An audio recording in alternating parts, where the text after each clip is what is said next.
Cette alimentation n'a aucun court-circuit et pourtant, elle ne démarre pas.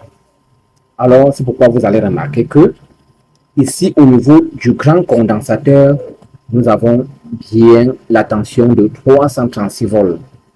Nous allons maintenant prendre la tension à la sortie de 5 volts. Et nous allons voir que là-bas, nous n'avons aucune tension au multimètre.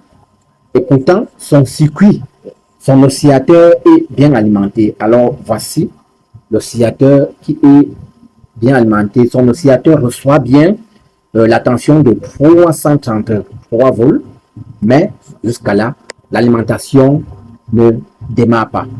Et vous savez très bien que pour qu'une alimentation comme celle-ci démarre, il faut que la partie de 5 volts fonctionne d'abord. Puisque c'est quand cette partie fonctionne qu'elle, au niveau de son primaire, une tension doit sortir pour alimenter les différents oscillateurs. Donc, doit alimenter l'oscillateur de booster converteur. Voilà, voici l'oscillateur de booster converteur. Et voilà, voici l'oscillateur de 24 volts. Donc, il faut que ces oscillateurs soient alimentés. Donc, si la partie de 5 volts ne fonctionne pas, ces deux circuits ne peuvent pas être alimentés. Alors, vous allez remarquer que ici, je travaille avec deux ampoules. Donc, voilà, une première ampoule que j'ai mis ici l'alimentation pour protéger cette alimentation. Et voici une deuxième que j'utilise pour décharger le condensateur. Parce qu'une alimentation qui ne démarre pas et qu'elle n'est pas en court-circuit, alors vous allez remarquer que son condensateur reste encore avec le courant. Donc, avec celui-ci, de temps en temps, je dois venir décharger le condensateur avant de continuer le travail. Mais là, puisque la partie de 5 volts ne démarre pas, nous allons commencer par là. Nous allons commencer par la partie de 5 volts. Et là, j'ai préparé ce schéma. Pour vous permettre de comprendre, pour vous aider à comprendre les alimentations avant de comprendre l'alimentation avant de travailler. Parce qu'une fois que vous avez compris comment une alimentation fonctionne, vous pouvez la réparer sans problème.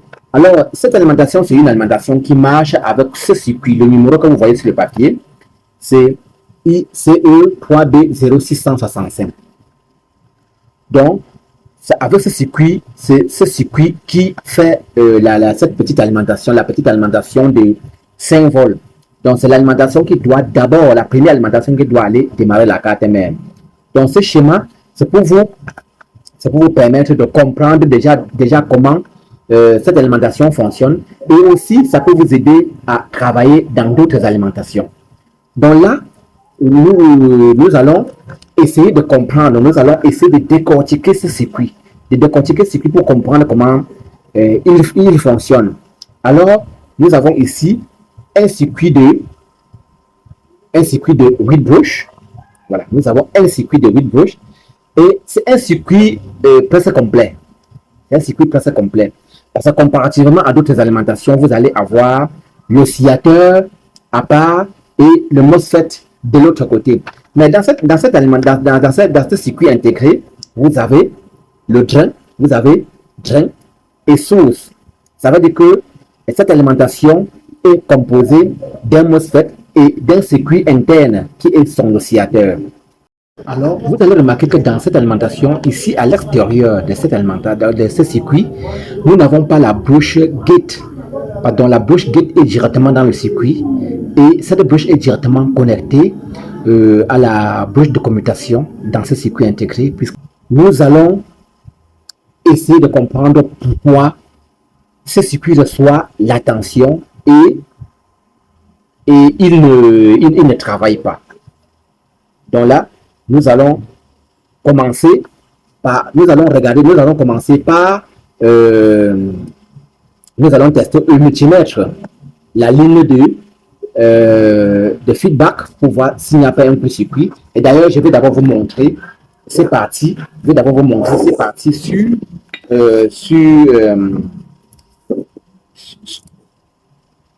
Là, c'est toutes ces parties sur la carte et sur la routine de schéma et dans l'alimentation. Donc voilà, ici nous avons les deux brushes là qui sont reliées. Dans les deux dernières brushes qui sont reliées. Donc, voilà les deux dernières brushes. Les deux dernières brushes qui sont reliées. Là, c'est drain. Donc, voilà. Donc, vous voyez, voici drain. Et après drain, nous avons source. Donc, vous-même, vous savez que dans beaucoup de, dans beaucoup d'alimentations qui fonctionnent avec le MOSFET, la bouche source est toujours connectée à la masse à travers une résistance. Dans certaines alimentations, ça part directement, mais dans la majorité, elle est connectée à la bouche source est connectée à la masse par une résistance. Donc voici cette bouche, voici la bouche source et voilà la résistance qui est connectée à la masse. Après ça, nous avons feedback. Voilà la ligne de feedback. Alors voilà, voici la ligne de feedback. Voilà ça. Voici la ligne de feedback. Voilà cette ligne de feedback qui vient ici au niveau de l'optocoupleur. Donc cette tension vient entrer au collecteur du phototransistor dans cet optocoupleur. Donc c'est la ligne feedback et son rôle c'est de réguler la tension de sortie. Donc la bouche drain est directement connectée à la haute tension. Donc là nous avons la masse qui est reliée au négatif. Voilà, au négatif. Donc, on peut aussi, cette masse peut être reliée même au niveau, ici, au niveau du négatif sur le grand condensateur. Donc là, je vous ai dit tout à l'heure, VCC, c'est la tension d'alimentation de l'oscillateur. Donc là, directement, nous allons nous lancer dans le dépannage sans perdre le temps. La première chose que nous allons contrôler, ici, surtout sur les brushes qui sont à l'extérieur, nous allons commencer, parce qu'en temps normal, on devrait contrôler la brush de commutation. Ben ici, c'est dans le circuit. Et aussi, bon, au niveau de le MOSFET est encore bien, parce que le MOSFET qui est dans ce circuit était gâté, c'est qu'on devait avoir un fusible coupé. Donc là, il n'y a aucun, cette bouche ne veut pas être alimentée, puisque déjà, une fois qu'on devait mettre l'alimentation en marche, alors le fusible devait sauter. Donc là, nous allons nous concentrer ici sur feedback et la bouche d'alimentation. Et la bouche d'alimentation. Et donc, ça dit quand je parle de la bouche d'alimentation de ce circuit-là, je prends du VCC. Donc, nous allons nous concentrer sur la bouche VCC. Donc, là, directement, nous allons commencer. Donc, je vais directement régler le multimètre sur le calibre de la diode et nous allons essayer de contrôler cette bouche. Voici l'optocoupleur qui régule la tension de sortie. Voilà. Voici l'optocoupleur qui régule la tension de sortie. Donc, voici ça. Parce qu'ici, nous avons deux optocoupleurs. Nous avons celui-ci, c'est celui qui fait, c'est celui qui est, bon, c'est le seul optocoupleur de la ligne de commande Power Switch On. Mais là, nous avons cet optocoupleur qui régule la tension de sortie de 5 volts.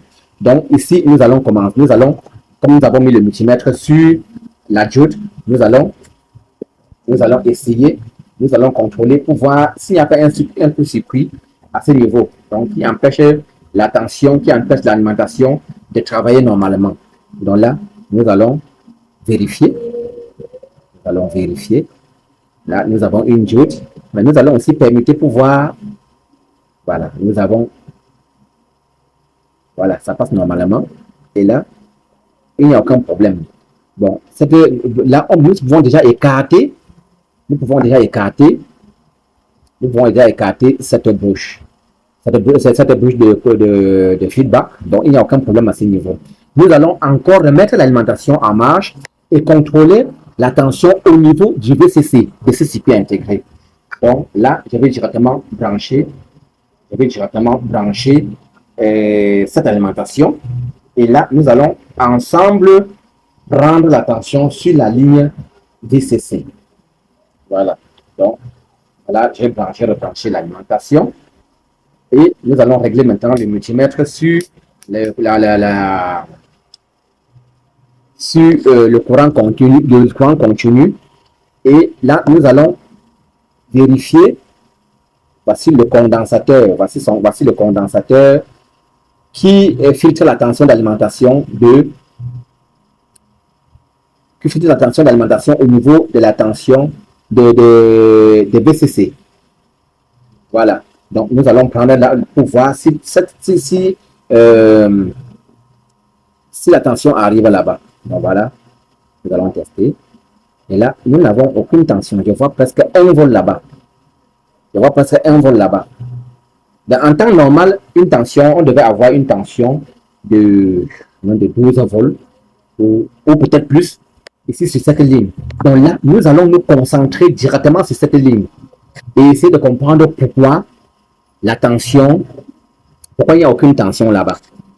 Voilà. Donc là, je vais débrancher l'alimentation et je viens de vous dire, nous sommes en train de travailler sur une alimentation. Nous sommes en train de travailler sur une alimentation et sur une partie où la tension est élevée. Donc, il est important de toujours utiliser une ampoule pour décharger le condensateur. Et c'est pourquoi vous remarquez, j'ai avec moi 2 ampoules. Donc là, j'ai déchargé le condensateur. Donc, nous allons maintenant vérifier. Nous allons mettre le multimètre sur la diode pour contrôler s'il n'y a pas de court-circuit au niveau de la tension de VCC. Donc, nous pouvons contrôler directement sur ce condensateur. Là, nous pouvons contrôler le niveau de ce condensateur. Là, nous avons ici, voilà, nous avons la valeur d'une diode. Et là, ce qui est inquiétant, voilà, il y a quelque chose qui inquiète ici. C'est que quand on permute le sens, nous avons encore la valeur d'une autre diode. Donc là, c'est un peu inquiétant.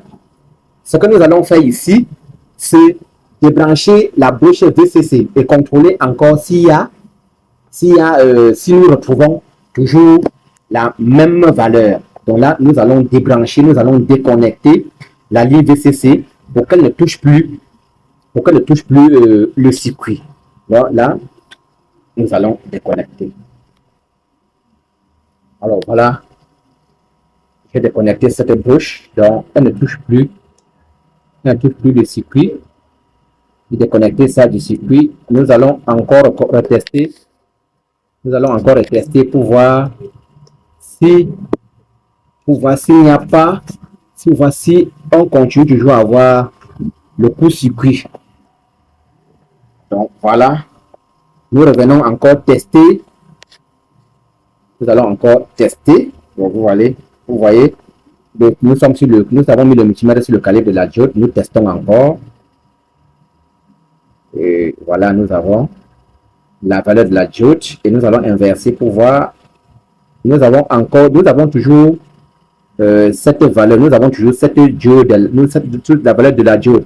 Mais quand on permute, quand on inverse, nous avons, donc c'est un peu comme une diode qui passe dans 2 sens. Et sur cette ligne, c'est pas normal. C'est pas normal qu'on obtienne cette valeur. Parce qu'on doit avoir une diode qui passe dans un seul sens. Et là, vous voyez que j'ai déconnecté cette bouche et nous avons toujours cette diode qui passe sur 2 sens. Maintenant, nous allons déconnecter le condensateur pour vérifier encore. Alors, voilà le condensateur que j'ai déconnecté. Voilà le condensateur, une bouche de condensateur que j'ai déconnecté. Et nous allons retester pour voir le comportement. Nous allons tester sur le VCC. Donc, nous pouvons mettre là le VCC pour tester. Donc là, vous voyez que la diode est toujours là. Vous voyez que même quand on inverse, on a toujours on a l'impression que nous avons une diode qui passe dans 2 sens. Donc maintenant, nous allons déconnecter la diode Zener. Donc, je vous ai présenté le schéma tout à l'heure. Vous avez vu, voici une diode Zener. Voici la diode Zener. Et c'est ce qu'il faut toujours comprendre. Donc, quand vous travaillez dans une alimentation comme ça, essayez d'abord d'interpréter, essayez d'abord de comprendre le schéma avant de travailler. Nous avons ici une diode Zener. qui est en parallèle. Donc, vous voyez que la diode zénère est en parallèle avec la résistance. Donc, elle est connectée directement sur la bouche VCC. Donc, l'anode est à la masse et la cathode sur cette bouche-là. Donc, nous allons aussi déconnecter. Puisque si nous déconnectons déjà cette diode, il y a toujours le court-circuit, même ce condensateur. Cette diode est reliée. Cette diode est reliée et bon, voilà une bouche du transformateur à la masse. Donc, cette diode peut aussi créer ce genre de problème. Cette diode peut créer ce genre de problème, mais pas trop, je doute un peu fort, puisque il y a au niveau de la cathode, à l'unité de la cathode, il n'y a aucun rapport avec la masse. Donc là, directement, nous allons déconnecter, nous allons essayer de voir ça au niveau de cette diode zénère, parce que je vais l'enlever directement, puisqu'il n'y a pas moyen de soulever pour tester. Alors, j'ai déconnecté. Vous voyez, j'ai déconnecté la diode. Puisque ici, dans cette alimentation, il s'agit d'un composant qui est placé en parallèle.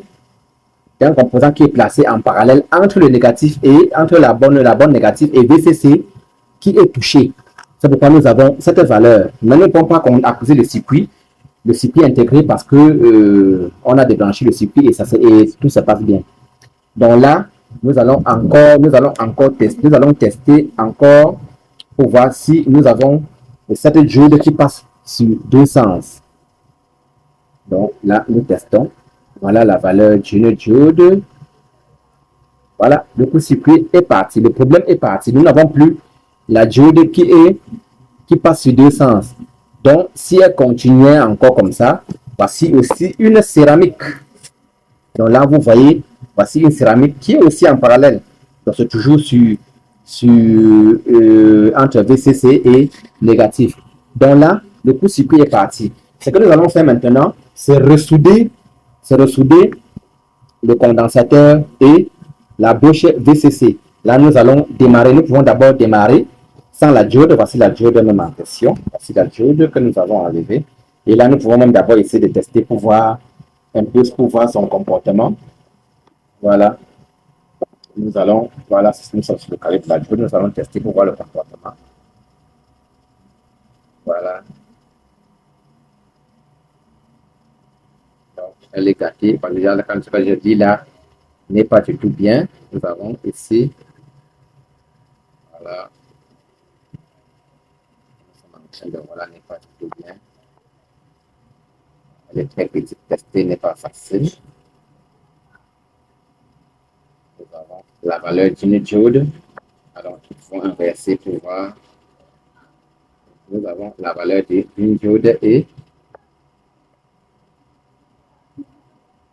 donc, ça passe comme une diode sur deux sens, ce qui n'est pas normal. Une diode ne peut pas passer comme ça, c'est pas normal. Donc, ce que nous allons faire maintenant, c'est de ressouder de ressouder les composants que nous avons débranchés. Nous pouvons d'abord lancer l'alimentation sans cette diode, parce qu'elle est là, elle joue le rôle de la protection. Nous allons souder ces bouches et relancer l'alimentation. Alors, voilà. J'ai soudé le condensateur. J'ai soudé la bouche VCC. Ce circuit intégré, c'est plus important aussi de parce qu'on ne sait jamais. Il y a les débris de teint qui, parfois, peuvent créer des petits soucis. Donc, nous allons brancher l'alimentation et voir si, après avoir annulé cette diode zénère, et ce qu'il faut faire, c'est qu'après avoir annulé cette diode zénère, il faut toujours la remplacer donc, pour renforcer la sécurité, la protection de cette alimentation. Donc là, nous allons redémarrer l'alimentation. Nous allons mettre le multimètre sur le calibre VCC. Donc, nous avons, voilà l'alimentation que nous avons démarré. Et maintenant, nous pouvons tester pour voir. Alors, vous voyez que nous avons déjà 5 volts. Donc, ce qui fait que, donc ça là, nous comprenons que c'est le diode qui bloquait cette alimentation. Mais comme je vous le dis, il faut, après avoir fait ça, il faut automatiquement remplacer cette diode-là. De là, vous voyez que cette alimentation fonctionne déjà. Et s'il faut savoir si 24 volts fonctionne aussi, il suffit tout simplement de forcer le démarrage de cette alimentation. Là, nous allons arrêter à ce niveau pour l'instant. Si vous n'êtes pas encore abonné à cette chaîne, alors n'oubliez pas de le faire et aussi d'activer la cloche de notification pour ne rien rater de mes prochaines vidéos. Allez, à la prochaine.